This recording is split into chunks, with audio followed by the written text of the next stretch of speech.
नाही का लाल सांगावं मला? ह्या मी आता जे सांगितलं ह्याच्यातली आत्ती असू दे, काकू असू दे, मावशी असू दे, काय आपल्या आया बहिणीच्या बरोबर जे नातं आहे ते नातं मला कोण नाही म्हणून सांगू दे. मग ते पोलीस प्रशासन असू दे, देश आपल्या जिल्ह्याचे DSP असू देत, IG असू देत, मुख्यमंत्री असू देत, मला एवढं सांगायचं ह्याच्यातनं या पोट तिडकीनं का बोलावलंय मी? आज किती दिवस झाले घटना होऊन? किती दिवस झाले घटना होऊन?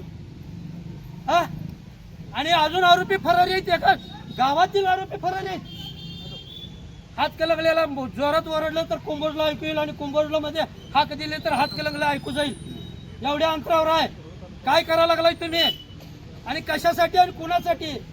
तुम्ही आत्मपरीक्षण करा. तुमच्या घरातली जावा, संध्याकाळी रात्री झोपताना बघा. तुमच्या घरात मुलगी असली तर मुलगीच्या डोक्यावर हात ठेवा, बायकोच्या डोक्यावर हात ठेवा, बहिणीच्या डोक्यावर हात ठेवा. आई असतील तर आई, वयस्कर आजोबा आजी असतील तर त्यांच्या डोक्यावर हात ठेवा आणि विचारा आम्ही ऋतुजाला न्याय देऊ शकतो काय? आणि द्यायचा असेल तर खुल्या मनानं द्या, आडपडद्यानं देऊ नका. अजून आरोपी फरार आहेत. कुणाकडे